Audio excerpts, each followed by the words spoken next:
La parole d'aujourd'hui, de ce dimanche, nous la puisons dans les Saintes Écritures, au chapitre 6 du livre des Juges. Juges, le chapitre 6. La Bible dit, l'ange de l'Éternel lui apparut et lui dit, l'Éternel est avec toi, vaillant héros. La Bible dit, Semeur dit, ce qui suit, l'ange de l'Éternel lui apparut et dit, l'Éternel avec toi, guerrier, guerrier valeureux. J'ai ici une Bible expliquée, qui est en français courant. L'ange dit Seigneur lui apparut et lui dit, le Seigneur est avec toi, valeureux combattant. Ce verset-là contient ce que Dieu veut nous dire à chacun de nous. Ce matin, nous allons donner le titre suivant à ce que Dieu est en train de nous dire. L'Éternel est avec toi, vaillant héros. L'Éternel est avec toi, virgule, vaillant héros. Mais d'abord, la Bible dit, l'ange de l'Éternel lui apparut. L'ange de l'Éternel dans la Bible, c'est Jésus-Christ de Nazareth, avant son incarnation dans le sein de la Vierge, de Marie, sa mère, sur le plan terrestre, et dont l'époux était Joseph, mais qui n'a pas connu Marie avant l'accouchement de Jésus-Christ, qui s'est fait homme, le Fils de Dieu. Donc, quand vous lisez les Écritures, et ayez l'habitude de lire les Écritures, chaque fois que vous trouverez l'ange de l'Éternel, c'est le Seigneur lui-même qui apparaît. Et souvent, et toutes les fois d'ailleurs qu'il est apparu, il a accepté l'adoration, il a accepté que l'on se prosterne devant lui, alors que l'ange qui est venu parler, donner la révélation que Dieu a donnée à Jésus-Christ, que nous appelons l'Apocalypse, lorsqu'il a voulu se prosterner devant l'apôtre, l'ange lui a dit, tu ne le fais pas, je suis un compagnon de service, je suis un serviteur comme toi. Donc ici, c'est Dieu lui-même, le Fils du Dieu vivant, le Fils du Père, qui apparaît à Gédéon. La Bible dit tout simplement, l'ange de l'Éternel lui apparut. Est-ce que vous comprenez ça? Est-ce que vous comprenez que les dieux qui se cachent, les dieux invisibles, immortels, ni l'homme n'a vu, ni ne peut voir, sinon celui à qui il se révèle ou à qui le Fils le révèle. Le Fils lui-même, il faut que le Père te le révèle, te fasse comprendre que Jésus-Christ, c'est son Fils. Sinon, tu vas te perdre dans les considérations que les gens sont en train de faire en parlant de Jésus-Christ comme un grand maître ou je ne sais qui. Jésus-Christ est le Fils du Père. C'est le Fils de Dieu. C'est par lui que Dieu a créé toutes choses. Et Dieu réunira toutes choses, celles qui sont dans les cieux, en haut, et celles qui sont sur la terre, en lui. Il est avant toutes choses, il est l'alpha, l'oméga, le commencement et la fin de toutes choses. Lorsque l'apôtre Paul, dans sa lettre aux Philippiens, au verset 21, il dit, selon les versions différentes, « Vivre pour moi, c'est le Christ. Christ est ma vie. » Il est en train de dire quoi?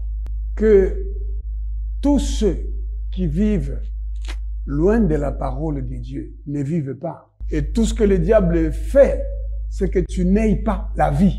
Que nous n'ayons pas la vie, nous les enfants de Dieu. Que nous venions même dans l'église, mais sans la vie. Sans Christ en nous, de faibles personnes, sans caractère, sans valeur, sans bravoure, des personnes qui pensent qu'ils peuvent construire des maisons sur base de l'injustice. Ils peuvent acquérir des biens sur base de la fausseté, du mensonge, de l'escroquerie. L'escroquerie, c'est déjà le mensonge. En droit pénal congolais, c'est des mensonges fondés sur la fausse qualité, les faux noms. Beaucoup de gens se présentent avec une fausse qualité. Ils veulent apparaître aux yeux des gens ce qu'ils ne sont pas. Des hypocrites.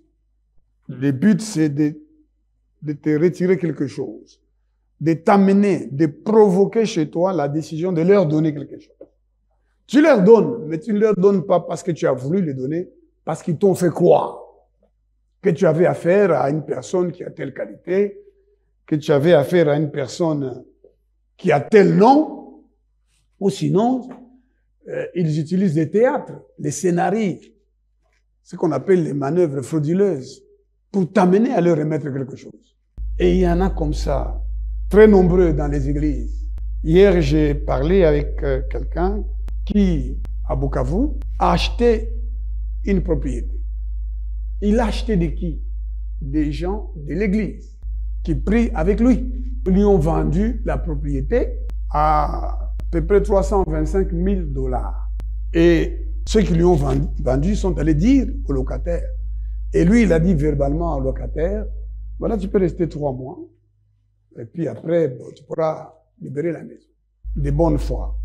Mais l'homme, le locataire, contacte son frère qui est dans le gouvernement et lui dit, mais c'est une belle propriété ici, un bel endroit qui a été vendu à vil prix.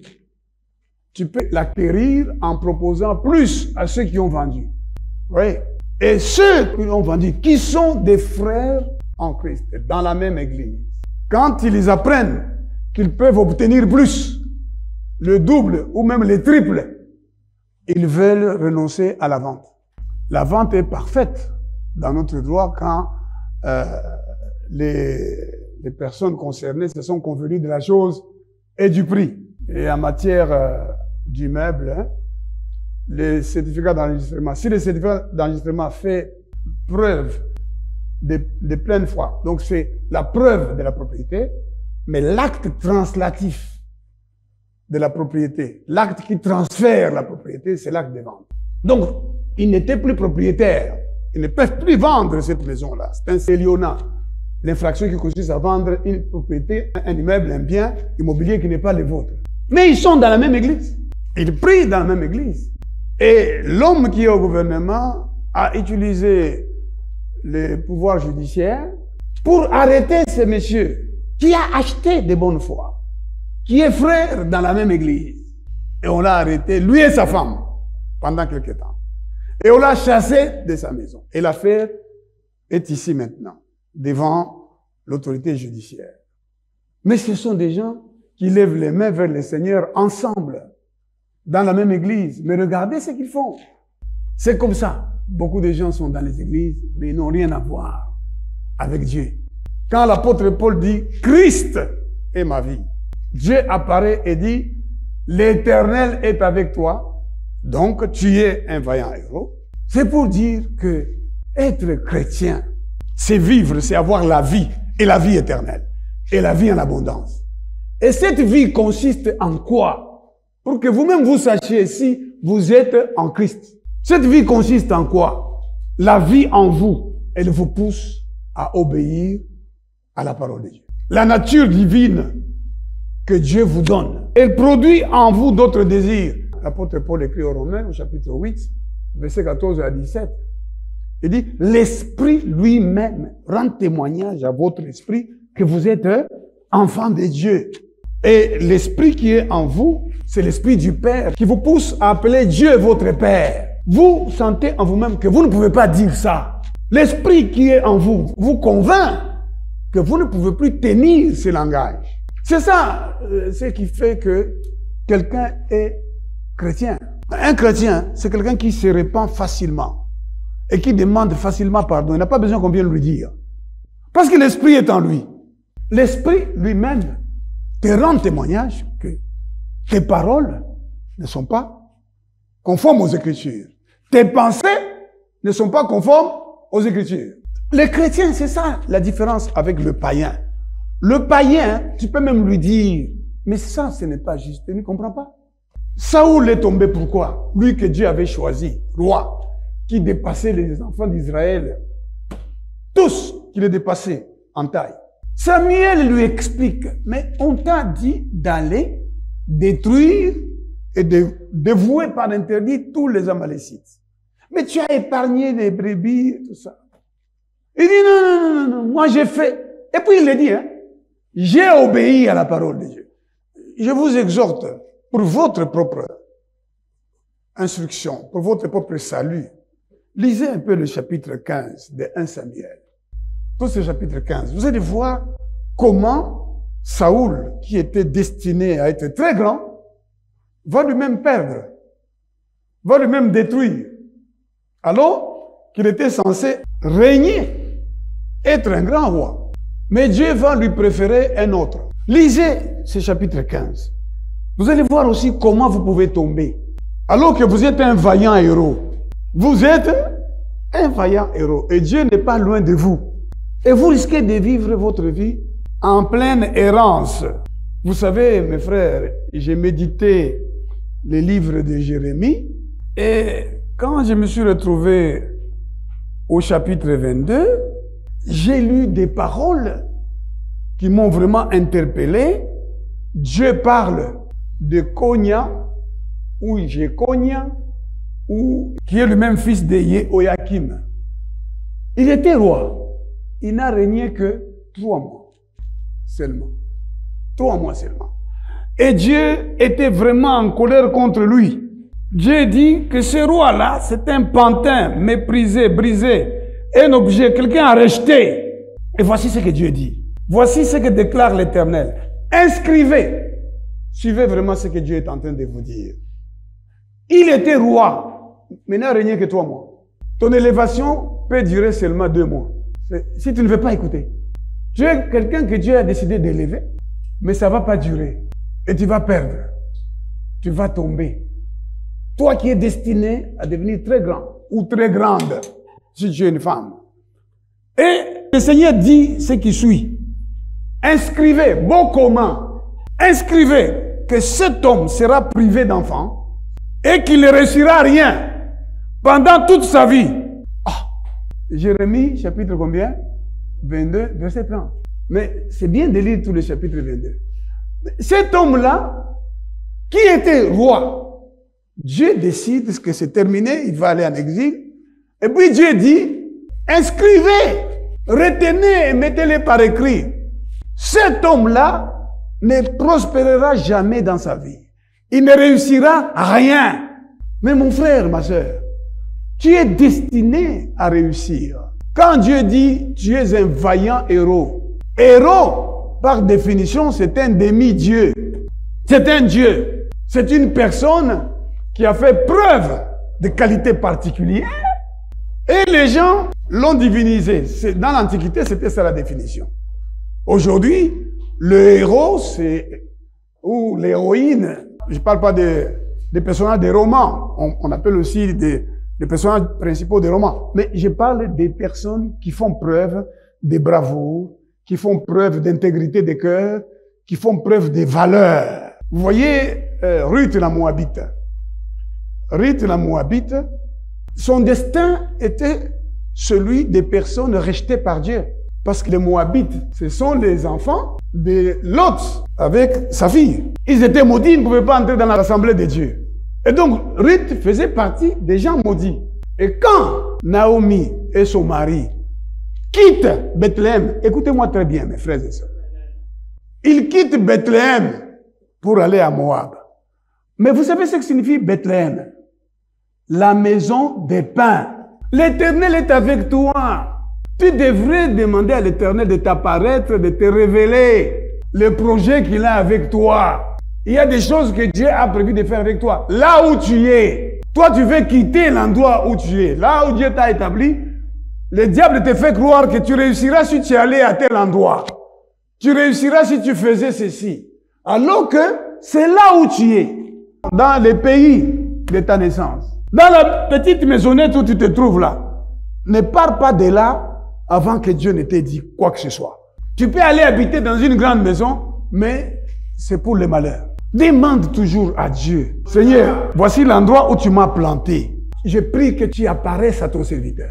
Je prie que tu te révèles à travers ta parole et que tu me fasses comprendre, puisque je suis Dieu. La Bible dit, il est écrit, vous êtes de Dieu. Vaillant héros, vaillant combattant, quelqu'un qui doit faire la guerre. On vous fera la guerre, mais on ne vous vaincra pas. Tu es destiné à faire la guerre, et cette guerre-là, ce ne sont pas contre les hommes, ce n'est pas contre le sang, c'est contre les autorités, les dominations, les principautés, les princes des ténèbres d'ici-bas. C'est contre Satan qui a défié Dieu au ciel, qui a voulu mettre son trône au-dessus du trône de Dieu et qui agit à travers des hommes, de toutes les manières possibles, pour venir détruire Adam. Comme Satan ne pouvait pas détruire Adam. Adam avait simplement obéi à ce que nous avons appelé la simplicité à l'égard de Christ. On lui a dit, tu ne mangeras pas, hein? Ici tu mangeras tout. Là, tu ne manges pas. C'est tout. C'est une simple parole à laquelle il obéissait et il était heureux. Dieu lui donne une femme, Satan, sous la forme de serpent, vient parler à cette femme-là. Parce que il ne peut pas te détruire, il va passer par ta femme. Il ne peut pas te détruire, il va passer par les gens de ta famille. C'est pourquoi Jésus a dit, l'homme aura pour ennemi les gens de sa propre famille. Il va passer par des amis. Toi, tu te gardes pur. Tu te gardes pour Dieu. Tu espères en Dieu. Au milieu des souffrances, au milieu de la détresse. Mais les amis viendront te dire, tu peux aussi faire comme tout le monde. Mais toi, tu es qui? Tu es une race bénie. Tu fais partie de la race bénie. La race des sacrificateurs, ma sœur. Jésus-Christ a fait de toi un sacrificateur pour Dieu son Père. Et tu régneras sur la terre pour l'éternité. Pas sur cette terre ici, mais sur la terre nouvelle. Sous les cieux nouveaux. Tu es destiné à régner. Dès maintenant, au milieu de tes ennemis. Le Seigneur dit, domine au milieu de tes ennemis. Et le Seigneur a dit, toi tu es une femme à part. Tu es un homme à part. Tu es un enfant à part. Tu n'es pas comme les autres. Tu ne peux pas faire comme les autres. Les autres peuvent aller tricher pour réussir en classe, mais pas toi. Les autres peuvent acheter les diplômes, pas toi. Les autres peuvent aller danser devant les hommes, les invoquer même, pour pouvoir s'élever, mais pas toi. La prospérité par l'injustice, c'est une prospérité dans les ténèbres. C'est du fait étranger. Tu prospères, mais dans les ténèbres. Tu ne pourras pas être heureux. Tu ne pourras pas trouver le bonheur parce que Christ est notre bonheur. Amen. Christ est notre paix. Amen. Alors quand l'apôtre Paul dit vivre, c'est de Christ, ça dit vivre, c'est marcher conformément à l'écriture, conformément à la parole de Dieu. Donc, le diable passe par la femme et la femme entraîne son mari loin du Seigneur. Job a eu le mérite de résister à sa femme. Le diable a voulu passer par sa femme pour que Job se révolte. Job savait, lisez bien les Écritures. Vous ne verrez pas Job dire à ses amis, c'est Satan qui me fait ça. Non, c'est Dieu. Job sait que le bien et le mal viennent de Dieu. Le vrai chrétien, il a un problème, il ne cherche pas à dire c'est celui-ci ou c'est celui-là. Il va vers le Seigneur. Pourquoi, Seigneur, cette femme me fait du mal? Si tu commences à faire ça, tu verras que tu seras libéré très vite des gens qui te font le mal. Va dire au Seigneur, Seigneur, mais cette femme, cet homme, pourquoi il me fait du mal? Et Dieu t'éclairera si tu es sincère. Dieu te dira, ce mal-là, c'est moi qui pousse cette personne à te faire le mal. Parce que tu es mauvais. Ou tu es mauvaise. Je veux que tu changes telle chose, tu changes telle autre chose. Vous savez le discours de Dieu avec Job? Il dit, quand moi j'ai créé, toi tu étais là.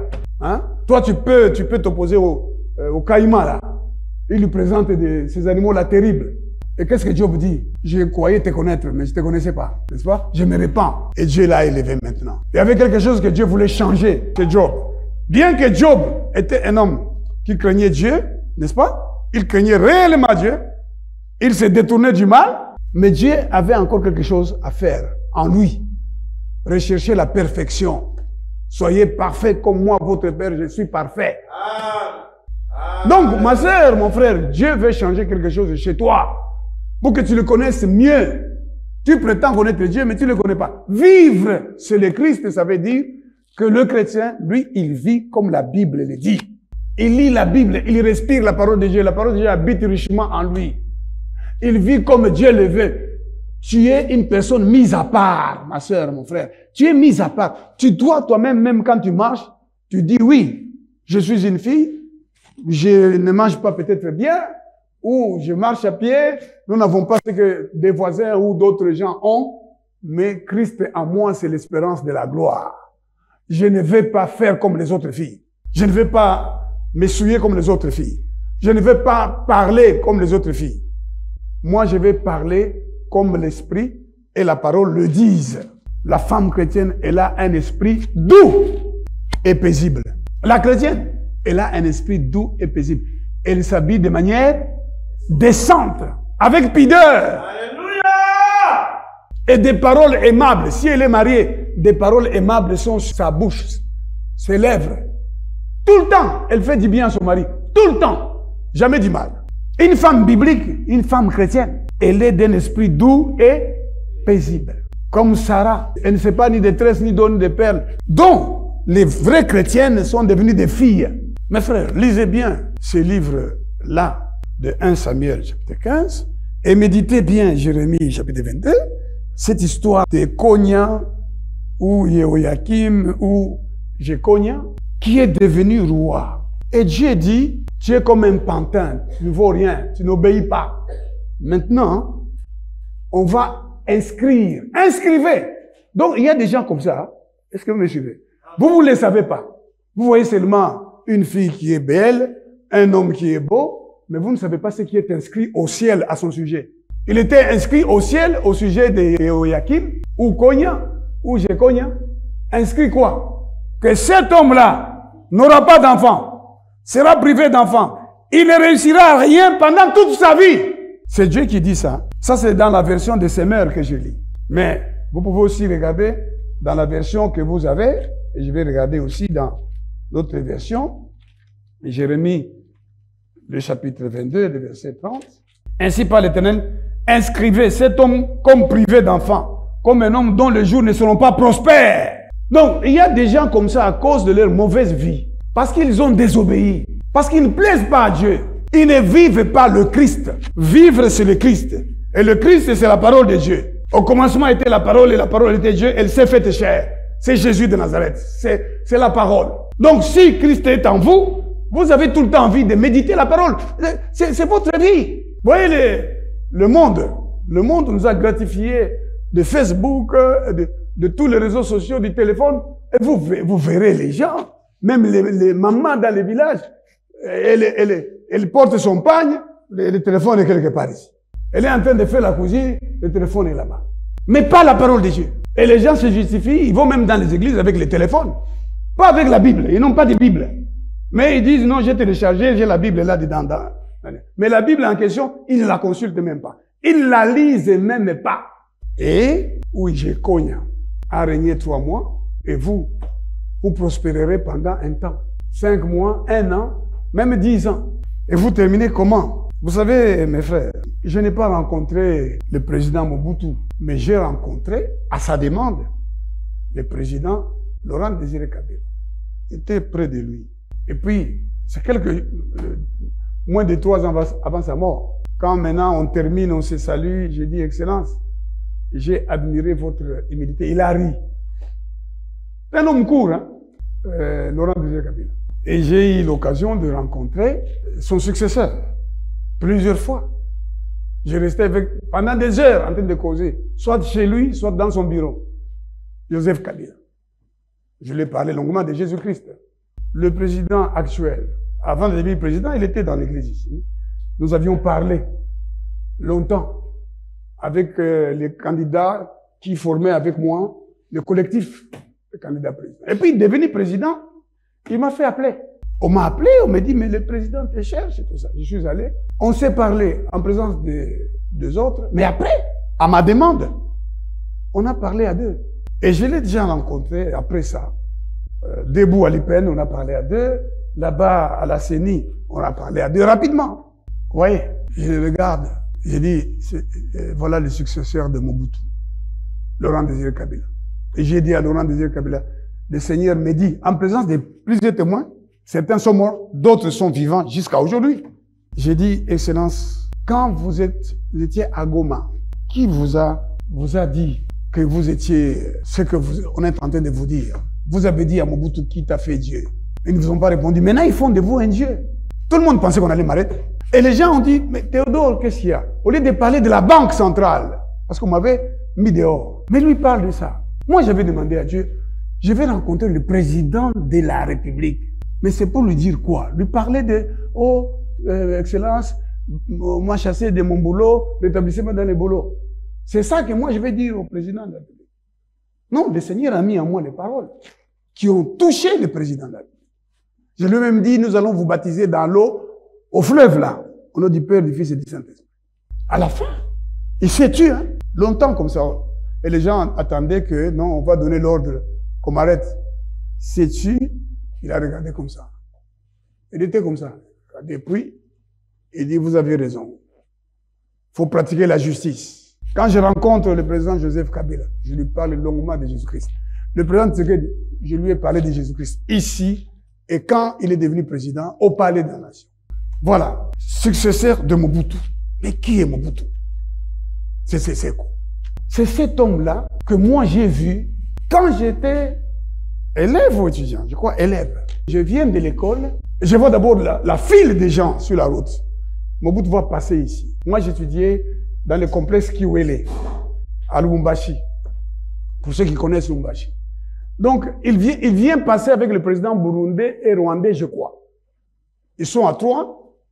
Moi je ne le regarderai pas. Je ne veux pas le regarder. Quand j'ai senti que le véhicule était là, j'ai tourné le dos comme ça.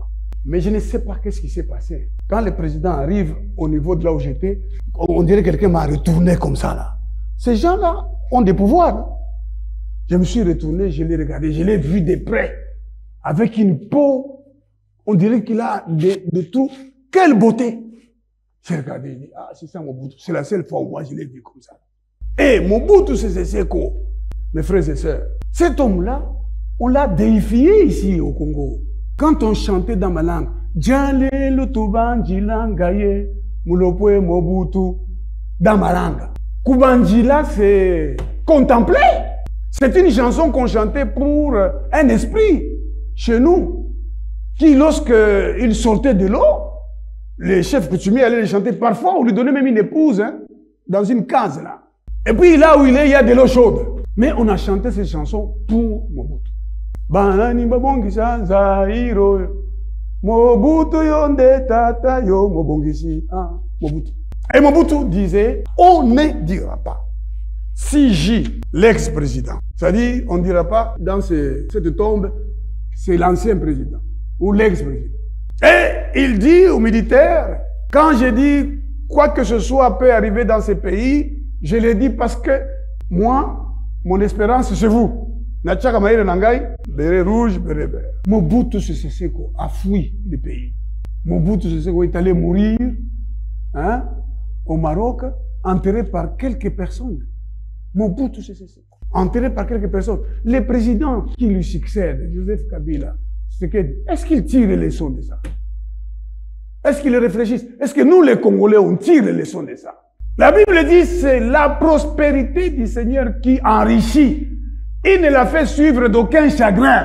Cherche la prospérité dans l'obéissance à la parole de Dieu, ma sœur.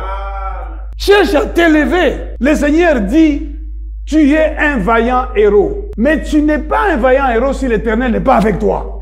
Si l'Éternel est avec toi, tu es un vaillant héros. Et Dieu n'est pas loin de chacun de nous. Maintenant, rentrons dans le livre des Juges. Lorsque Dieu fait sortir les enfants d'Israël de l'Égypte, il leur donne des commandements. Et surtout, il leur dit, vous serez un peuple à part. Vous ne serez pas comme les autres peuples. Vous serez saints. Vous serez pour moi. Ils arrivent dans la terre promise avec Josué. Vous savez comment Dieu a empêché Moïse d'entrer à Canaan. C'est Josué qui les a conduits jusqu'à arriver là. Maintenant, si vous lisez le livre des Juges, quand ils arrivent à Canaan, après la mort de Josué, ils oublient la parole de Dieu. Est-ce que vous comprenez? On leur avait dit, vous ne ferez pas ce que font ces nations-là. Vous ne coucherez pas avec un homme comme on couche avec une femme. Vous ne ferez pas ce que les autres font. Je les chasse à cause de leur mauvaise vie. Vous ne ferez pas cela. Vous serez à part. Vous, vous obéirez à ma parole. Et vous vivrez par elle. Vivre, c'est le Christ, ma soeur, mon frère. Vivre, c'est le Christ. Ce que tu vis là, la façon dont tu vis là, c'est pas ça la vie. Jésus dit, je suis venu pour que mes brebis aient la vie et qu'ils aient l'air en abondance. C'est-à-dire que moi, j'habite en eux. Je sois un en eux avec mon Père. Nous soyons là dans leur cœur. Les désirs de l'esprit remplacent les désirs de la chair. Est-ce que vous me suivez? Le païen, mes frères, que nous étions tous, il a des désirs. Il a des désirs, le païen. Déjà, même les petits enfants aujourd'hui. Moi, j'avais, je sais pas moi, 5 ans, quand une cousine a voulu me souiller. Les désirs diaboliques sont dans le cœur de ceux qui n'ont pas Christ en eux. Désir de tuer. C'est comme ça qu'aujourd'hui, il y a des gens qui tuent. J'ai suivi à la télévision comment un homme a tué son frère pour la nourriture avec une machette. Il était connu dans les quartiers comme un Koulouna. Il est arrivé, son frère aurait mangé la nourriture, il l'a tué. Eh bien, la population est venue aussi le tuer. Les désirs de tuer, les désirs de la chair, l'orgueil de la vie. C'est ça le païen. La convoitise des yeux. Quand quelqu'un n'a pas Christ, les yeux, c'est regardez, voir. Je me souviens d'un cousin qui était dans les églises petits. Et je crois qu'il jouait de l'accordéon. Moi, je les admirais. Moi, je les trouvais extraordinaires parce qu'ils chantaient. Il chantait, et il connaissait les voix, alto, ténor. Et quand il se mettait à chanter, Bangeli Baïsa, Bangeli Baïsa, Moko Chachalo, Ba Chenje Chaloti, Ba Chenje Chaloti, Fuma Musodoma, Ba Mokaloti. Voilà, on chantait comme ça. Balibole le panouma, balibole le panouma, balibole le panouma, baliali keliwe, diamo chele. Les bassistes vont dire, diamo chele. Et le ténor dit, diamo chele. Donc, des voix extraordinaires. Ça, c'est en Kibemba, n'est-ce pas, du Katanga. On est en train de parler de la femme de Lot. Comment les anges sont arrivés à Sodome et comment la femme de Lot a regardé derrière, elle est devenue statue de sel. Alors un jour, je ne sais pas d'où on venait, j'étais avec lui et avec, je crois, ses 2 frères, sur le chemin. Et je vois même la scène, je la vois clairement. Alors une maman que nous connaissions, une très belle femme, dans le quartier, s'est disputée avec son mari. Il venait, je crois, d'une fête. Et la maman là, dit dans notre langue, « Ça couvre, je l'ai dit, je vais enlever les habits ici si tu continues. » Elle se dispute avec son mari sur la route. C'est le soir. Et elle dit à son mari, si tu continues à parler, j'enlève les habits. Nous étions devant, nous les avons entendus. Est-ce que vous me suivez? Amen. Je vous parle du païen que nous étions. Et il y a des païens dans les églises. Ils sont nombreux. Donc nous sommes là, les gens se disputent derrière. Nous les avons dépassés. On les a laissés se disputer. Et la femme l'a dit, vous voyez comment on parle dans nos langues. Si tu continues, j'enlève les habits. Et quand elle dit ça, mon cousin l'a dit, Mounashikia, est-ce que vous avez entendu? Elle va enlever les habits. Et il est rentré. Ça, c'est les païens. Je dis bien, il est rentré. Et la maman, là, a malheureusement enlevé les habits. Il y avait un peu d'obscurité, hein. Et notre cousin, joueur d'accordéon, avec son accordéon en main, il allait là-bas il veut voir. Voir quoi? Ça, c'est l'esprit qui habite le païen. Les païens ont des désirs, des voyeurismes, des désirs de tuer, de faire du mal, de tromper, d'injurier, se disputer. Ça, c'est les païens. Les païens, moi j'ai remarqué, regardez dans les minibus et les bus. Vous entendez le convoyeur qui dit, Nyataye, 5 pardon. Voilà. Et les gens, ils sont là. Chacun tient, hein, ils sont debout, il n'y a pas de place, mais ils se disputent. Regardez. Donc, celui-ci est là. Parfois, les bus tournent un peu comme ça. Il dit, yo, ozo, dans le langage. Yo, soromabe boy. Ça, c'est le païen. Il n'a que des paroles comme ça. Hein? Toi, tu n'es pas propre, tu me touches. Je me souviens, j'étais un jour dans une conférence ici à Chaoumba, organisée par un de ces grands prédicateurs qui nous a déjà quitté, Billy Graham. Bon, je ne sais pas s'il était grand. C'est Dieu lui-même qui les juge, qui a jugé là où il est maintenant là. Mais c'était ses collaborateurs qui enseignaient. Et moi, j'étais dans la salle là. Je venais d'être rappelé par Dieu. Il y avait une jeune fille devant moi, n'est-ce pas? Et je voudrais, j'ai pas bien compris. Ou je voulais demander un stylo, je ne sais pas, je n'avais pas compris. J'ai fait ça, sur son épaule, j'ai fait ça. Hein? Vous savez ce que cette fille-là a fait? Elle était devant moi, moi j'ai fait ça. Elle prend mon doigt, elle enlève, et puis elle fait. Est-ce que vous avez compris? Oui, oui. Je voulais juste, j'ai dit, ma soeur, je voulais. Elle enlève ma main, puis elle fait. Donc, saleté, hein? Je suis sale. Elle ne m'a même pas regardé, donc je ne connais même pas son visage. Elle a continué à regarder devant. Mais elle était là, en train d'écouter l'enseignement de la parole de Dieu. Et il y a comme ça beaucoup de gens qui sont païens et qui sont dans les églises qui restent païens. Vous allez les retrouver en train de boire la bière. La Bible dit clairement, laisse les autres boire. Toi, tu es roi. Les moelles, ne bois pas. Ne puise pas ta vigueur avec les femmes. Laisse les autres. Il dit, donne à boire à celui qui va mourir, à celui qui est désespéré. La Bible oppose boire du vin, s'enivrer du vin, au fait d'être rempli du Saint-Esprit. Ne vous enivrez point de vin, c'est de la débauche, soyez remplis du Saint-Esprit. Voilà, donc, vous avez le désir de boire la bière, de faire la fête. Les gens aiment faire la fête. Anniversaire, on fait la fête. N'est-ce pas? Diplôme, on fait la fête. Il y a des gens même qui meurent quand il y a des diplômes d'État, non? Maintenant, le gouvernement, je crois, a interdit certaines choses. Les gens ont un peu reculé par rapport à la folie qu'ils manifestent. Mais vous verrez, les gens, les diplômes d'État, les gens oublient qu'ils sont chrétiens. Ils veulent faire comme les païens. Ils circulent avec la farine, les filles dansent. Quand les filles finissent les examens d'État, elles vont faire des danses obscènes et mettre sur les réseaux sociaux. Alors moi, je me demande, mais où sont leurs parents? Malheureusement, il m'arrive d'aller dans certaines maisons, vous trouvez une jeune fille vêtue très mal, son père est là, il ne dit rien. Alors c'est pour ça que je me dis que les parents, ils voient certainement sur les réseaux sociaux ce que leurs enfants postent, mais ils ne disent rien. Donc, le païen, il a des désirs, il a une vie qu'il mène.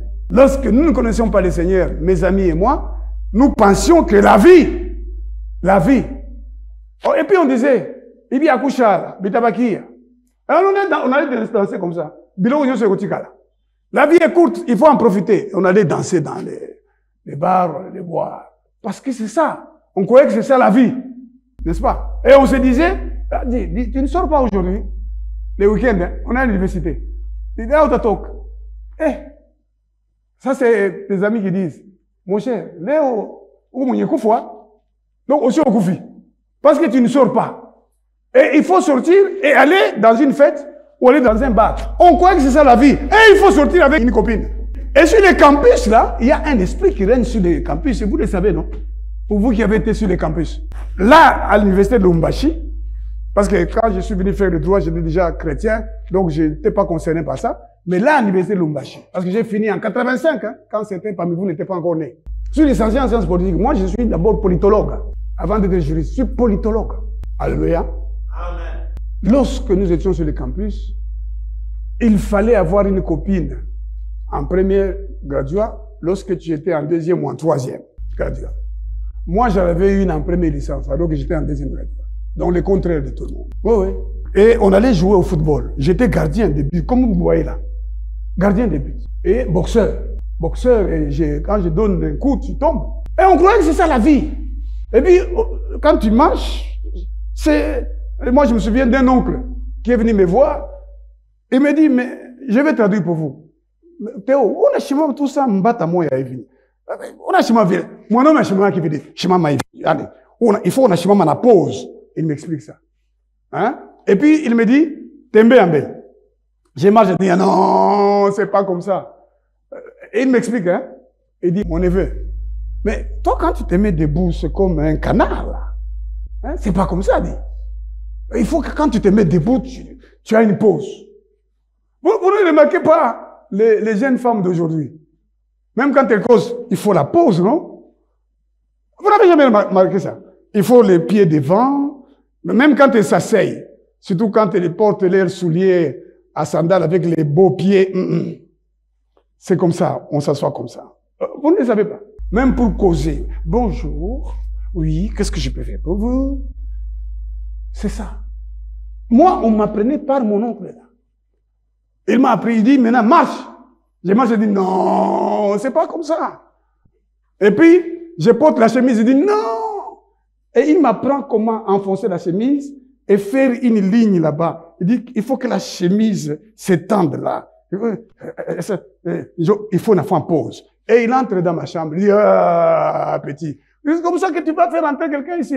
Il faut que tu aies un temps dans la pause. Donc, j'ai appris à faire le lit avec une pause, entre guillemets. C'est-à-dire, de façon à impressionner les gens. Et quand maintenant tu sors dans la rue, tu marches comme si tu avais beaucoup d'argent, donc tu n'as rien. C'est ce que la Bible dit. Tel fait les riches, mais il n'a rien. On a vu Mbamoudir. C'est ça la vie. C'est pourquoi la Bible dit, n'aimez point le monde, ni les choses qui sont dans le monde. Hein. Quelles sont les choses qui sont dans le monde? La convoitise des yeux, la convoitise de la chair et l'orgueil de la vie.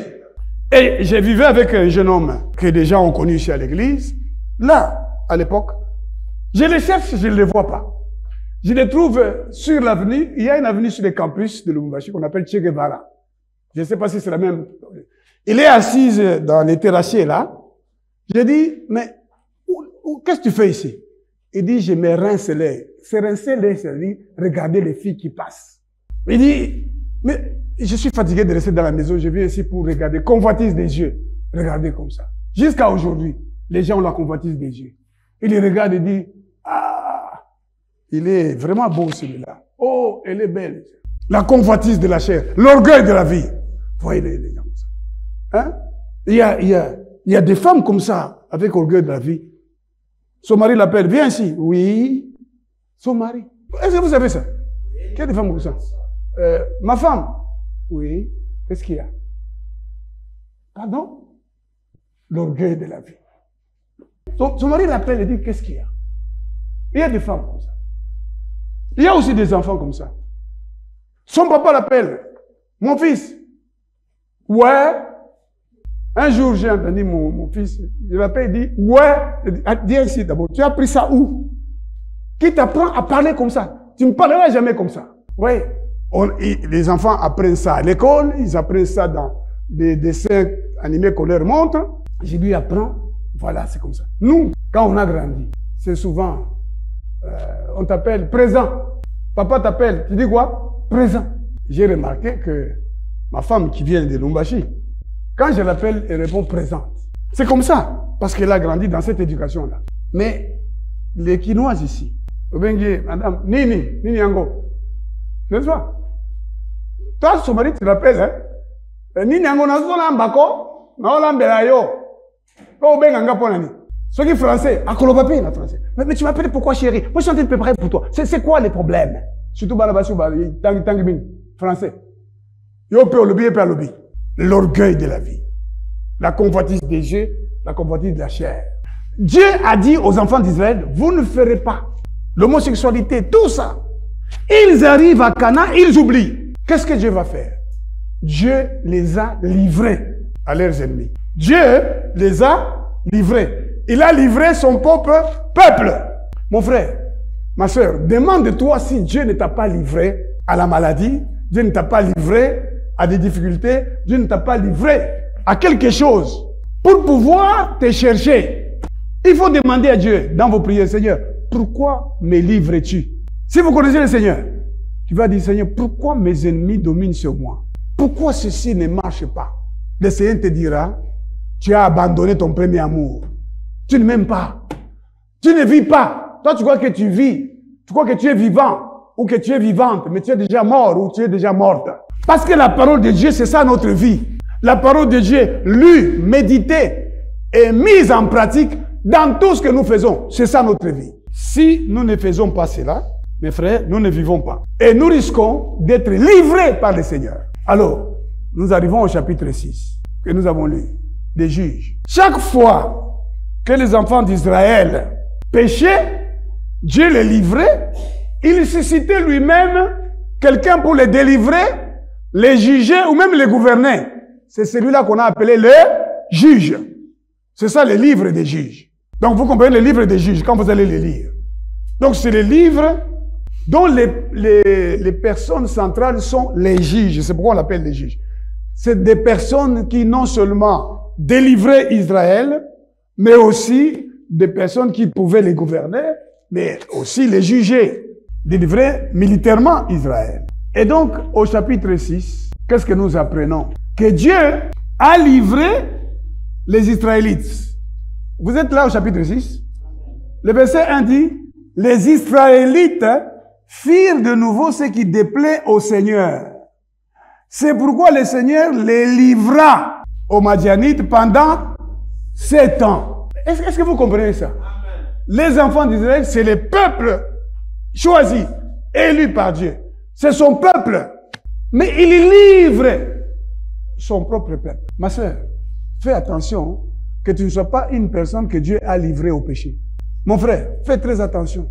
Que vous ne soyez pas une famille que Dieu a livrée au péché, a livrée aux ennemis, a livrée aux difficultés, aux persécutions. Parce que vous faites des choses qui déplaisent au Seigneur. Ma sœur, si tu continues à faire des choses qui déplaisent à Dieu, toi et ta famille, vous vous contentez d'aller dans l'église et après, quand vous sortez de l'église, vous faites ce que vous voulez. Vous vous contentez d'aller à l'église. J'ai vécu en Grande-Bretagne, dans la partie Angleterre. Mais plusieurs églises, et tous les dimanches, ils vont dans l'église. Ces gens qui ont colonisé l'Afrique, ces gens qui ont fait beaucoup de choses, mais ils vont dans l'église. Parfois, ils changent même la parole de Dieu. Là où Dieu dit que la femme soit soumise à son mari, et ils veulent changer. Même les enfants ne sont pas soumis à leurs parents. Ils allaient tous les dimanches. C'est culturel pour eux. C'est dans leur culture. Ce n'est pas qu'ils ont vraiment changé de cœur. Donc, il y a aussi des gens comme ça. Ah, dimanche, il faut qu'on ait quand même un ensemble, hein, n'est-ce pas? D'autres disent les jours de fête de Noël et Pâques qui n'ont rien à voir avec Dieu. Hein. Personne ne connaît les jours où Jésus est né. Et Jésus n'a jamais dit qu'on se souvienne du jour de sa naissance. Mais qu'on se souvienne de quoi? De sa mort. Et la Pâque, ce n'est pas la Pâque des Juifs sortis de l'Égypte au mois de mars ou avril qu'on appelle le mois de Nissan. Non, non, ça ne nous concerne pas ça. La Bible dit Jésus-Christ est notre Pâque. Célébrons la fête, c'est-à-dire célébrons Jésus. Tous les jours, tu vis pour obéir au Seigneur. C'est une fête qui se passe au ciel grâce à toi, grâce à ton obéissance. Donc, tu décides, toi, de plaire à Dieu et à tous ses anges. Donc, Dieu au ciel se réjouit parce que tu te répands. Répands-toi. Si tu as commis des péchés, si tu as voulu vivre comme les autres filles ou comme les autres hommes, aujourd'hui, le Seigneur te demande de regretter tes péchés et de commencer une nouvelle vie avec le Seigneur. Regrette tes mauvaises paroles, tes mauvaises attitudes, ton mauvais comportement, tes mauvaises fréquentations. Tu as des mauvais amis, tu as des mauvaises personnes, tu vis dans le mal. Beaucoup de filles vivent dans le mal, beaucoup de garçons vivent dans le mal. Il dit, les serviteurs de Dieu, mais les voilà avec une fille qui n'est pas sa femme, ou qui ne va même pas épouser. Et il y a comme ça de ces personnes dans les églises. Nous venons de suivre, je ne sais pas si vous l'avez suivi, il y a un procès de ceux qui auraient tenté de commettre un coup d'État. L'un de ceux qui sont poursuivis. On lui demande, parce que avant d'interroger les prévenus, c'est-à-dire la personne qui comparait devant les juges pour avoir commis des infractions, soit accusé par la partie civile, par citation directe, soit accusé par le ministère public, par requête, et ensuite citation à prévenu. On identifie d'abord la personne, n'est-ce pas? On demande comment vous appelez, votre village et tout ça. Et lui, il dit, je suis le fils de tel, d'un grand pasteur. Alors, un communiqué a été publié par l'église, qui a été cité, pour dire, notre pasteur n'a rien à voir avec ce monsieur. Et le juge dit à ce monsieur-là, monsieur, mais la personne que tu as dit était ton père, il ne te connaît pas. Il dit, c'est mon père. Avant qu'il ne vienne ici à Kinshasa, il était avec ma mère, dans une même classe, c'était des amis. Ce sont mes oncles, mes tantes qui m'ont dit que c'est lui mon père. Bon, reste maintenant à prouver. Et c'est simple, test d'ADN, on va prouver que c'est le père. Et il le dit publiquement. Il le dit publiquement, ça pose un problème. Vous voyez que je ne vais pas citer ce quoi, tout ça. Vous avez, parmi vous, certains ont lu ça. Mais moi, je ne vais pas mettre ça dans ma bouche. Parce que je ne sais même pas si c'est vrai. Je ne sais pas si ce garçon, ce qu'il dit là, est vrai. Mais je pense qu'il faut absolument qu'on prouve que c'est faux. Ou sinon que c'est vrai. Donc, mes frères et sœurs, vous êtes là, dans l'église aujourd'hui.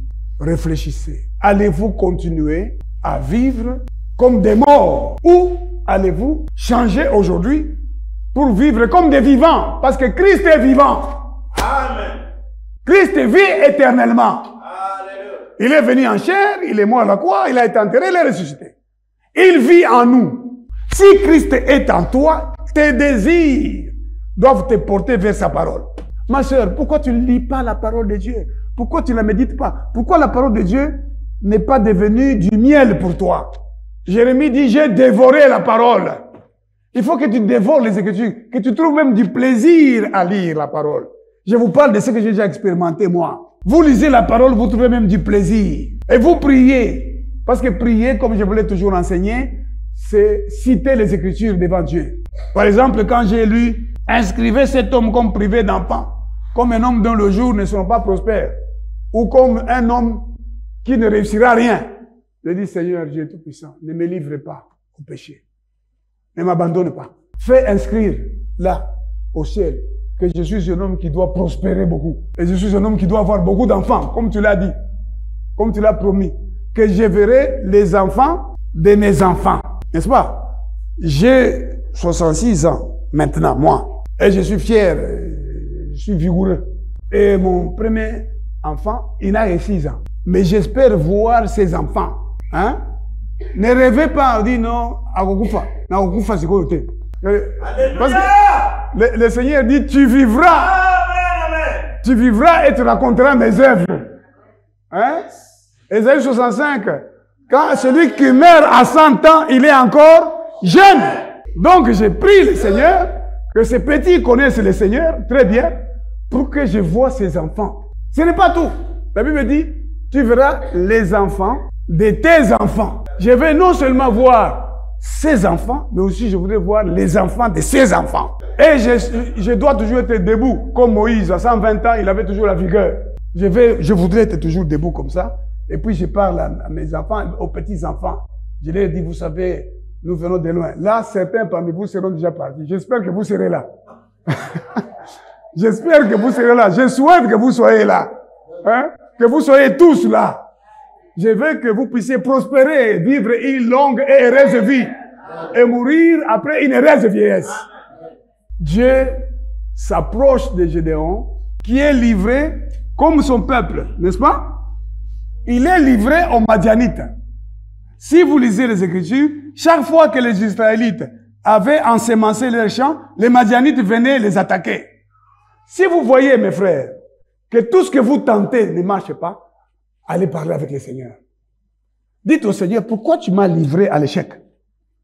Pourquoi tu me livres à la tristesse? Pourquoi tu ne me donnes pas ceci? Maintenant, moi j'ai besoin de ça. Le Seigneur t'expliquera. Et Dieu vient expliquer à Gédéon. Gédéon qui est désespéré, le Seigneur lui dit, tu es un vaillant héros parce que l'Éternel est avec toi. Nous ne sommes rien en dehors du Seigneur. Mes frères, en dehors du Seigneur, nous sommes comme des fourmis qu'on peut écraser comme ça. En dehors du Seigneur, nous ne sommes rien. J'ai vu une image terrible d'un Congolais, je crois qu'il vient du Kasaï, qui travaille pour les Chinois. Et il travaille sur une machine à broyer, hein, Kobuka, broyer les pierres. Comment il est tombé dans la machine là? Il est broyé, mais il est encore vivant. C'est ça l'image là que j'ai vue. Dans d'autres pays, cette entreprise serait d'abord fermée, les personnes poursuivies, mais chez nous, je ne sais pas si quelque chose a été fait. On nous a montré l'image et l'homme est là, en train de parler en Chiluba. Broyé, donc il est déjà entré là-dedans. Comment est-ce qu'on va les faire sortir?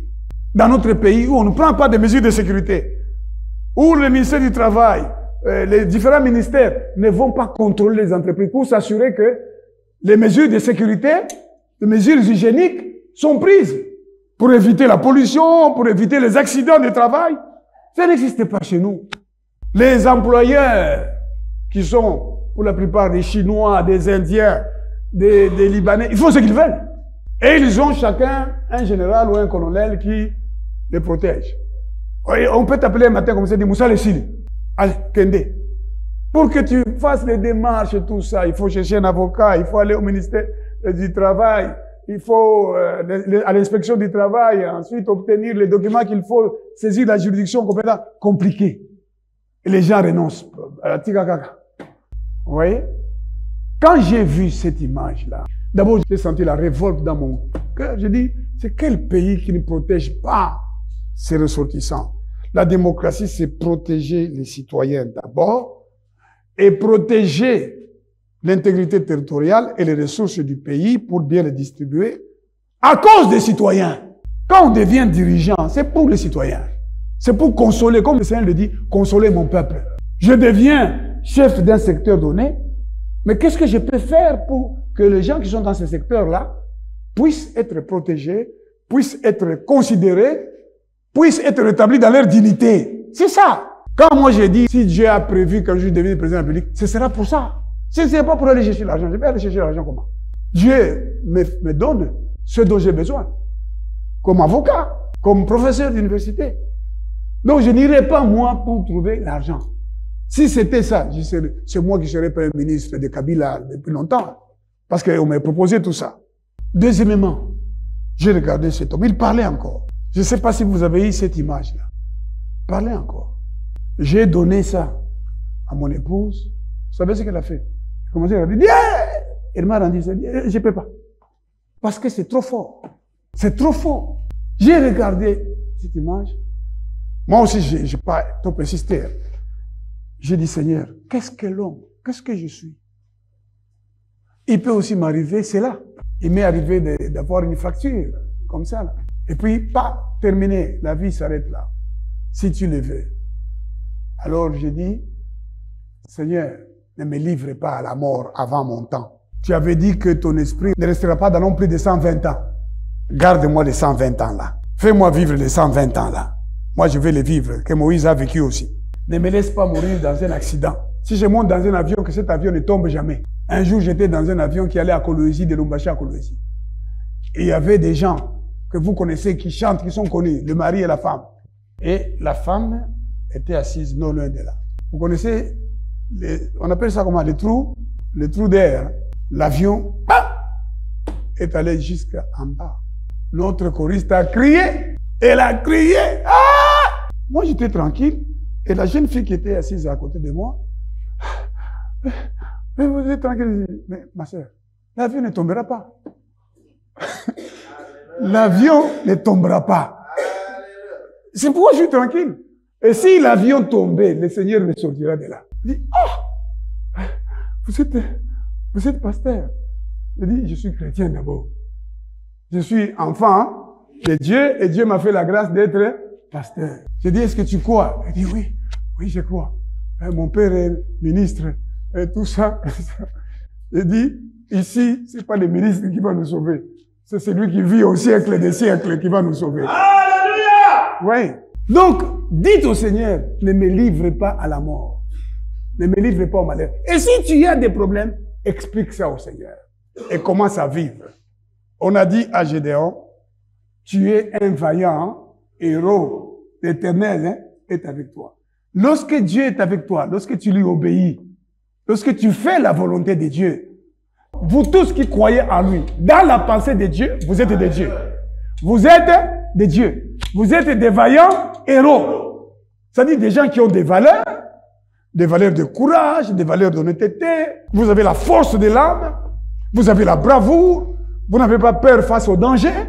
Vous êtes prêts à vous battre militairement sur le plan spirituel en portant toutes les armes de Dieu, la justice, la foi, les ailes que donne l'évangile de paix, la prière, tout ça.